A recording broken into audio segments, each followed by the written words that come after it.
क्या आपको याद है कुछ महीने पहले सुप्रीम कोर्ट ने एक ऑर्डर दिया था कि दिल्ली की सड़कों से स्ट्रे डॉग्स हटाओ क्योंकि प्रॉब्लम बढ़ रही है, डॉग बाइट केसेस इंक्रीज हो रहे हैं। लेकिन उसके तुरंत बाद क्या हुआ था? कुकुर प्रेमी लॉबी सड़क पे आ गई। प्रोटेस्ट, ड्रामा, पेटिशंस, जैसे उनके बिना इंडिया में इंसान सरवाइव कर ही नहीं पाएंगे। अगर मेरे बच्चों को उठा लिया इन लोगों ने ऐसे तो मैं मर जाऊंगी। नहीं होगा। इतनी पाल रखी मैंने डॉग पता। और आज देखिए, वही stray dogs world para athletics championships में फॉरेन कोचेस को काट रहे हैं। यह है असली नेशनल एम्बैरसमेंट।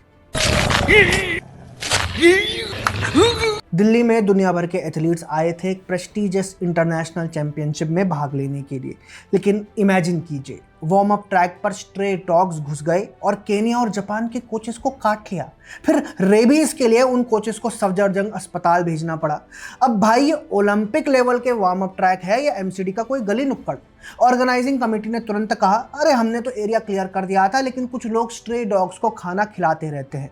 मतलब ब्लेम शिफ्ट कर दिया। लेकिन यह भी सच है कि दिल्ली में स्ट्रे डॉग पॉपुलेशन लाखों में है और उनके प्यारे डॉग लवर्स ने इन्हें स्ट्रीट पे ही रहने देना नॉर्मल सा बना दिया है। अब जरा उन self proclaimed animal rights activist को भी याद कर लीजिए। जब सुप्रीम कोर्ट ने बोला था कि स्ट्रे डॉग्स को शेल्टर्स में रखो, सड़कों से हटाओ, तब ये लोग तो चिल्ला रहे थे इनोसेंट डॉग्स को हटा दिया तो उनकी फ्रीडम खत्म हो जाएगी, कुत्तों का जिनोसाइड हो जाएगा। आजादी लेके रहेंगे, आजादी लेके रहेंगे, कुत्तों का अपमान नहीं सहेंगे, नहीं सहेंगे, नहीं सहेंगे, कुत्तों का अपमान नहीं सहेंगे। प्रोटेस्ट हुए, पीआईएल्स फाइल हुई, एनजीओ वाले कैमरा लेके आए और आवाज उठी कि डॉग्स भी तो नागरिक हैं, वो भी सिटीजन्स हैं।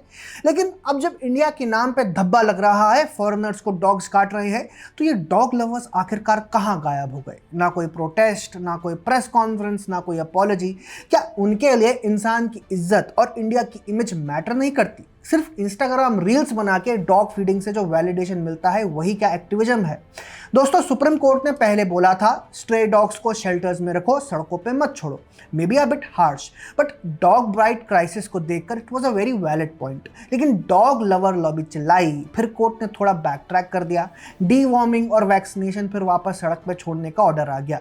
रिजल्ट क्या हुआ? डॉग्स अभी भी सड़कों पर है। अब वैक्सीनेशन हुआ या नहीं, God knows, but stray dog remains a problem. 2024 में सिर्फ दिल्ली में 25,000 से ज़्यादा केसेस रिपोर्ट हुए थे डॉग बाइट्स के, और अब स्टेडियम के अंदर तक घुसाए। सोचो, एक फॉरेन एथलीट या कोच अपने देश वापस जाके क्या बोलेगा? इंडिया जा रहे हो तो रेबीज का वैक्सीन जरूर लगवा लेना। क्या ये सही है? आज के ज़माने में जब इंडिया ओलंपिक्स 2036 होस्ट करने की प्लानिंग कर रहा है, कॉमनवेल्थ गेम्स की बिडिंग कर रहा है, उस वक्त अगर स्टेडियम के अंदर स्ट्रे डॉग किसी को काट ले तो फिर मेम्स नहीं बनेंगे तो और क्या होगा? और ब्लेम गेम किस पर? हमारे इनफेक्टिव सिस्टम और उन सो कॉल्ड डॉग लवर्स पर जिन्हें सिर्फ एक सेल्फी लेना होता है जब वो स्ट्रीट पर बिस्किट खिला रहे होते हैं कुत्तों को। जब अकाउंटेबिलिटी आती है तो सब छूमंतर। सबसे बड़ा सवाल है, प्रायोरिटी क्या है? इंसान की सेफ्टी या डॉग लवर्स की सेंसिटिविटी? एक तरफ दिल्ली के हॉस्पिटल्स में हर साल हजारों डॉग बाइट केसेस ट्रीट होते हैं, दूसरी तरफ एक्टिविस्ट्स कहते हैं don't remove them, they are harmless. अरे मेरे भाई, हार्मलेस होते तो केनिया और जापान के कोचेस को काटकर हॉस्पिटल नहीं भेजते। आप लोग कमेंट में ज़रूर बताइए कि प्रायोरिटी क्या होनी चाहिए, इंडिया की सेफ्टी और रेप्यूटेशन या फिर इंस्टाग्राम का एक्टिविज्म? क्योंकि सच ये है कि अब हम अफोर्ड नहीं कर सकते कि एक और इंटरनेशनल इवेंट में स्ट्रे डॉग्स की वजह से हमारे लिए मेम्स बने। तो दोस्तों, आपको ये वीडियो कैसा लगा कमेंट्स में ज़रूर बताइए। अगर आपको पसंद आया तो kindly share this video and do not forget to subscribe our YouTube channel.